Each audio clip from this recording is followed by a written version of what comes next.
Which board today is gonna let me surf basically flat waves? I need a mega groveler, and that thing ain't cutting it. We're heading off to another Firewire demo to see what they got in store. The goal here is to maybe do another Machabocado round 2 review. Let's see what we got. Look at that. Oh my gosh, just look at it. I got good news. We secured 510 Machabocado for round 2. Let's go shred. The conditions are even worse than last time, so let's see if this is the ultimate groveler. Made it down to the beach. Just take another look at this beauty. We got the rob fins in here. 2+1. There's the back of the board. Again, it's really crazy how thin this tail gets. It gets thinner than the mashup tail for sure. Just looked at it right here. That gets really thin. And then it just quickly gets thicker and thicker. And then it gets nice and thick with 2 C's. The space up here, it gets super wide like right away. And then it keeps the width going down. The nose is kind of thin too, not as thin as the tail. And then once you get down here, you're just living a wide life. And again, here are the dimensions for the 510. It's 510, 21 and 5/8, 2 and 11/16, 37.6 liters helium, so it's even extra bouncy. So let's get her done.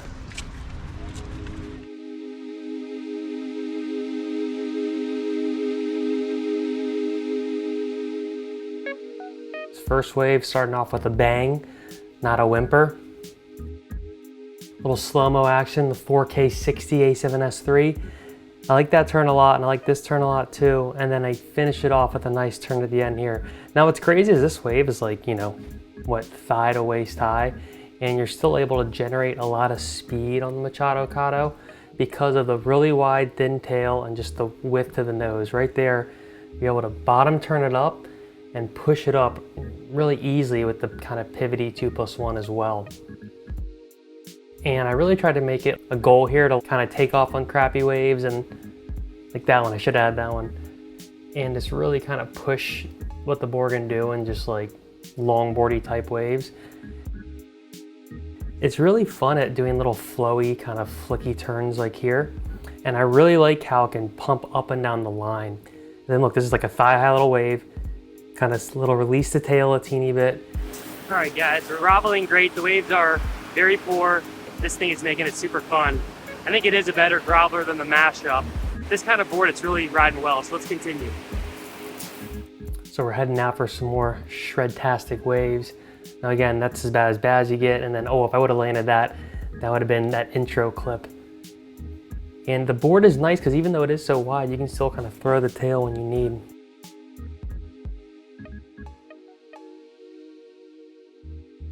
Here's a pretty good left. I was in the intro clip, boom. I really like that one because the board backside, it can just really keep its speed nicely. I mean, look, this is a, what, knee-high wave, and you're able to pump up and down and really just keep your speed really nicely. Mixed with that helium, it can just ride nothing burgers and create nice little sports works of art like on that wave. I mean, towards the end here, I wanted to even take it like to the max. You can just ride little longboard dribble. And this wave, you know, that's a what, thigh high wave. I'm going pretty fast, and I like how you can kind of push the board up and do those little like speed check hits, and then keep your speed and keep going.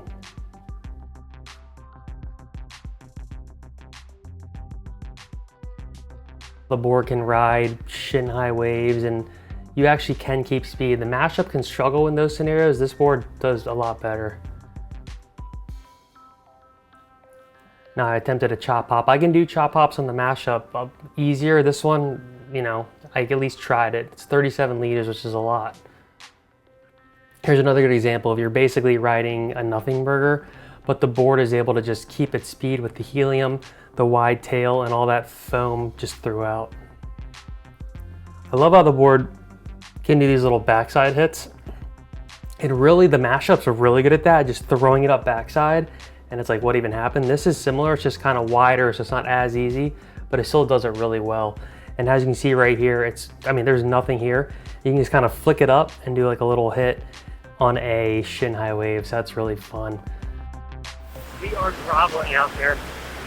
It is about as small as it gets. And the Machado is just crushing it.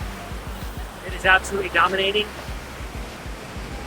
These ankle to thigh high waves, wind chop, and it's kind of getting worse, but also getting better. But this board is making it very fun still.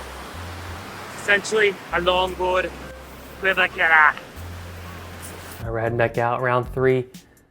Nice little quick roundhouse cutback. And again, this is a longboard wave storm wave, and you're able to ride a fishy shortboard, so can't beat that.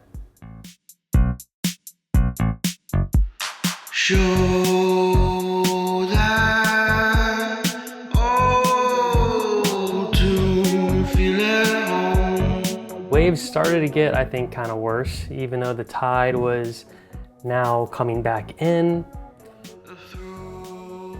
That felt like a good one. And this is where I really just started to push these lefts, where like it was, oh, that one was close, where like I threw the board up pretty high into that, trying to get to 12 o'clock here. I really like this turn, and you can see too how my back foot, my heel comes up. That's super important on your backside turns, to let your feet kind of come up and go down. You don't want to be cemented into the board. You could really see how much speed you can get from these little bottom turns when there's not that much wave. It can just project and generate so much speed with the helium, and just how that bottom kind of contour and the flat tail helps you just generate some speed. This wave was cool too, because I knew when I was paddling, like, this wave's nothing. And then I caught the wave and I was like, oh wow, oh. I was like, that was pretty cool, because this was literally, what is that? You know, thigh high, knee high, able to generate some speed and have a pretty fun turn off of it. I'm gonna grab a few more waves here. This is definitely the mid-length killer, the longboard killer. It makes riding these really small East Coast style waves super fun, so it's fun. Finish off the session. This was another kind of fun left where you could see it building up, even though it's a nothing of a wave. You can still just kind of longboard ride this board. So it really is a no-brainer when it's pretty grovelly like this and you want to still ride a shortboard.